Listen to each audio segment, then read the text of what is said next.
Clip number 948۔ اس clip میں آپ قرآن پاک کی سورہ نور کی آیت نمبر 32 سے 33 تک کی تلاوت، ترجمہ اور تفسیر قرآن صراط الجنان سماعت فرمائیں گے۔ بسم اللہ الرحمن الرحیم۔ ترجمہ: اللہ کے نام سے شروع جو نہایت مہربان رحمت والا ہے۔ وَأَنكِحُوا الْأَيَامَ مِنكُمْ وَالصَّالِحِينَ مِنْ عِبَادِكُمْ وَإِمَائِكُمْ إِنْ يَكُونُوا فُقَرَاءَ يُغْنِهِمُ اللَّهُ مِنْ فَضْلِهِ واللہ واسع علیم۔ ترجمہ: اور تم میں سے جو بغیر نکاح کے ہوں اور تمہارے غلام اور لونڈیوں میں سے جو نیک ہیں ان کے نکاح کر دو، اگر وہ فقیر ہوں گے تو اللہ انہیں اپنے فضل سے غنی کر دے گا، اور اللہ وسعت والا، علم والا ہے۔ وَأَنكِحُوا الْأَيَامَ مِنكُمْ، اور تم میں سے جو بغیر نکاح کے ہوں ان کے نکاح کر دو۔ اس سے پہلی آیت میں اللہ تعالیٰ نے مردوں اور عورتوں کو نگاہیں جھکا کر رکھنے اور اپنی شرم گاہوں کی حفاظت کرنے کا حکم دیا۔ اب اس آیت میں شرم گاہوں کی حفاظت کا ایک طریقہ بیان کیا جا رہا ہے۔ چنانچہ ارشاد فرمائے کہ تم میں سے جو بغیر نکاح کے ہوں، خواہ مرد ہوں یا عورتیں، کنوارے ہوں یا غیر کنوارے، یعنی شادی شدہ تھے لیکن پھر طلاق یا ایک کی موت ہو گئی، اور تمہارے غلاموں اور لونڈیوں میں سے جو نیک ہیں ان کے نکاح کر دو۔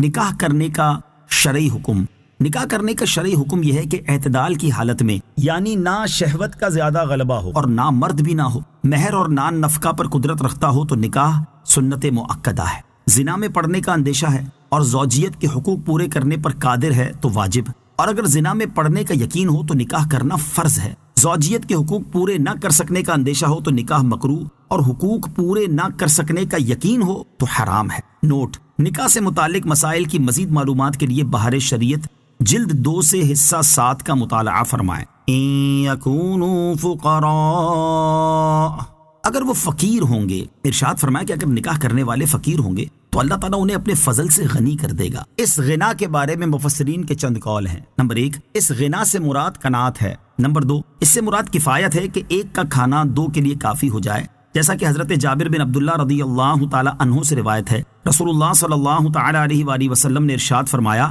ایک شخص کا کھانا 2 کو کافی ہے۔ نمبر 3، اس غنا سے شوہر اور بیوی کے 2 رزقوں کا جمع ہو جانا یا نکاح کی برکت سے فراخی حاصل ہونا مراد ہے۔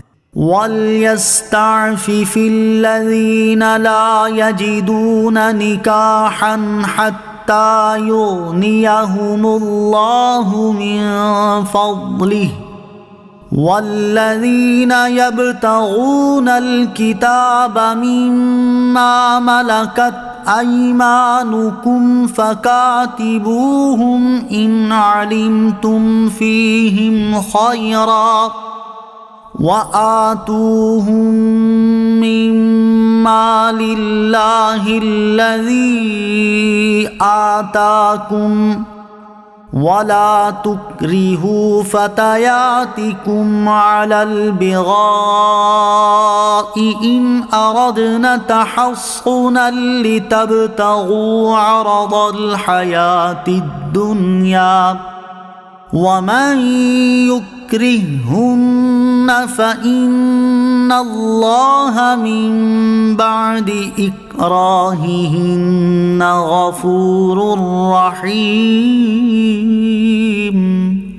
ترجمہ: اور جو لوگ نکاح کرنے کی طاقت نہیں پاتے انہیں چاہیے کہ پاک دامنی اختیار کریں یہاں تک کہ اللہ انہیں اپنے فضل سے غنی کر دے، اور تمہارے غلام اور لونڈیوں میں سے جو مال کما کر دینے کی شرط پر آزادی کے طلبگار ہوں تو تم انہیں یہ معاہدہ لکھ دو، اگر تم ان میں کچھ بھلائی جانو، اور تم ان کی اللہ کے اس مال سے مدد کرو جو اس نے تمہیں دیا ہے، اور تم دنیاوی زندگی کا مال طلب کرنے کے لیے اپنی کنیزوں کو بدکاری پر مجبور نہ کرو، خصوصاً اگر وہ خود بھی بچنا چاہتی ہوں، اور جو انہیں مجبور کرے گا تو بے شک اللہ ان کے مجبور کیے جانے کے بعد بہت بخشنے والا مہربان ہے۔ وَلْيَسْتَعْفِفْ، اور چاہیے کہ پاک دامنی اختیار کریں۔